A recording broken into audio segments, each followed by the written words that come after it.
please, God, if I ask the good Lord for one thing on this day that I come back to the grid, please tell me that the recall situation is going well. I have a sense that it might be, because I did do one thing over this course of the month related to all this. I did have one dinner for Larry Elder because there was a fundraising thing that I felt it was important that I was at to help him make some connections.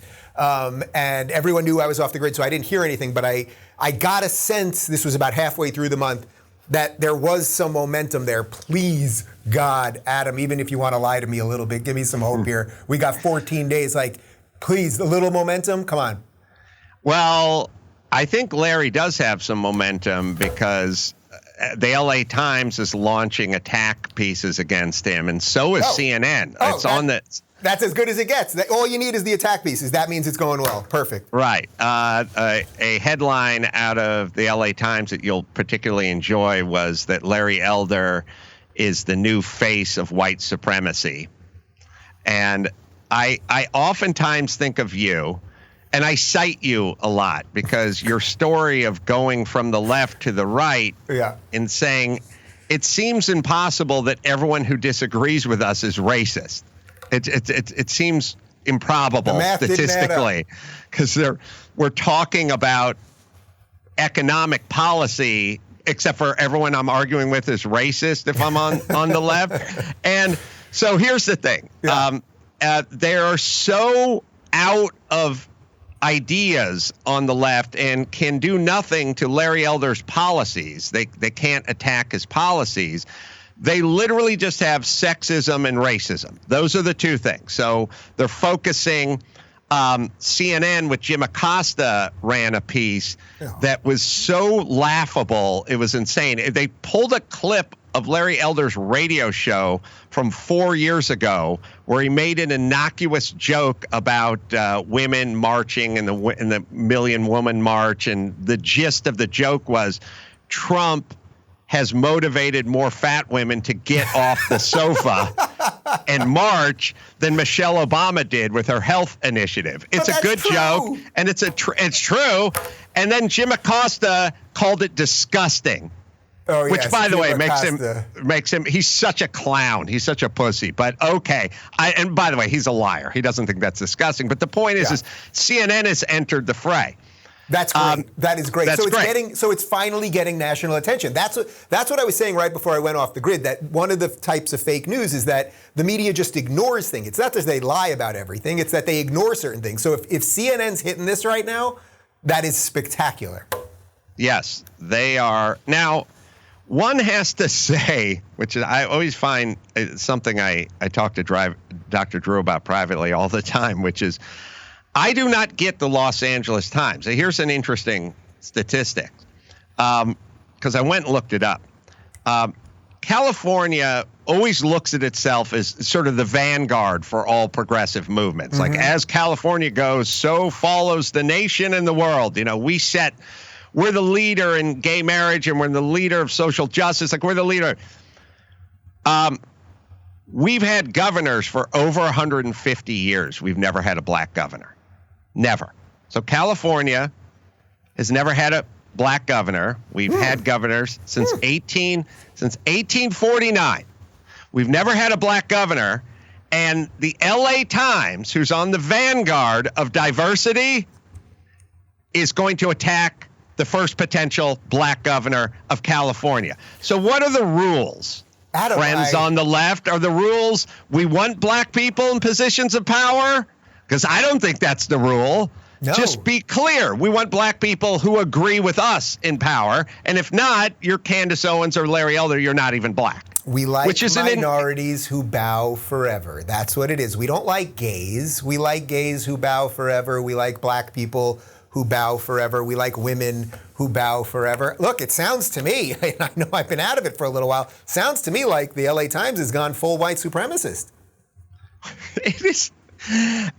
But my whole point is, how do you do this with a straight face? Yeah. That's my whole point. And all you have is anyone who wants to run, and all Larry Elder talks about is school choice and regulation and border security and all that kind of stuff. And all they talk about is racism.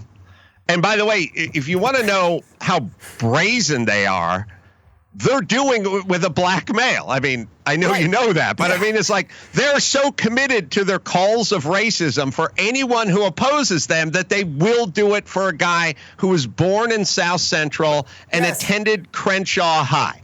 That's how committed they are to calling everyone a racist. And by the way, on September 14th, the key thing is you just have to vote yes or no on the recall. That's the beautiful thing. So who in their right mind is going to vote that day and be like, yes, everything's great?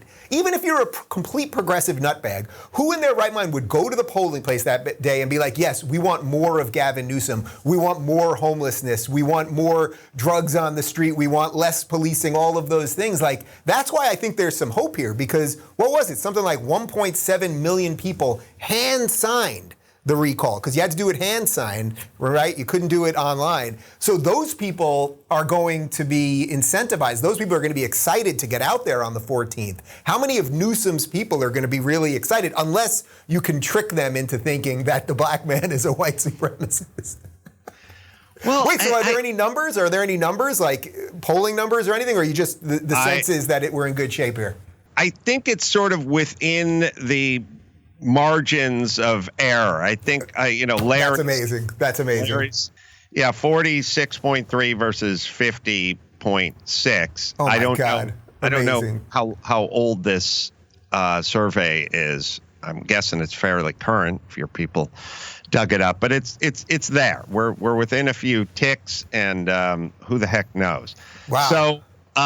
So that's good news. I'm telling you, man, I'm going to devote the next 2 weeks of my life to making this thing happen. Maybe I'm crazy, but you and I stayed. Knowles, Shapiro, the rest of those guys, they fled. But what if Carolla and Rubin lead the charge, and Dr. Drew, lead the charge to save this freaking thing? And then instead of, the country goes as California goes, it's the country gets saved because we saved California. I'm not kidding. I'm devoting the next 2 weeks of my life to this. No matter, I will do. I actually just texted. I did pick up my phone this morning to text, and I texted Larry. I said, anything you need, anything. I'm there. So let's see. Yeah. Well, look, again, you cannot do worse than Gavin Newsom. Yeah, so this is different than Gavin Newsom. And I said to somebody once who said, this is months ago before Larry got into the fray. I said, who would you like over Gavin Newsom? And I said, one of those plastic owls that people put up on their sign at the restaurant at the beach so the seagulls don't crap on it. Yeah. That would be fine. That would be just fine. The owl wouldn't be destructive. You'd just be there. By the way, one quick thing on this, which is, I've seen these ads on YouTube as I was watching just old basketball games where this guy, do you know who this guy is? This Reed Hastings guy. He's the CEO of Netflix, and he's been basically Gavin Newsom's piggy bank for this thing. So he runs these crazy anti-Larry Elder ads, and it's, implying he's a white supremacist and he's an anti-vaxxer. And in one of the ads, they basically are like, voting for Gavin Newsom is a life or death decision. I'm slightly paraphrasing, but that's basically what it says. The implication that Larry is going to kill your children, and Gavin Newsom, who you're telling me COVID's not going so well, he's been in charge this whole time, he's obviously going to save your children. These people, the lies, man, these are not good people. If you're looking for more honest and thoughtful conversations about politics instead of nonstop yelling, check out our politics playlist. And if you want to watch full interviews on a variety of topics, watch our full episode playlist all right over here. And to get notified of all future videos, be sure to subscribe and click the notification bell.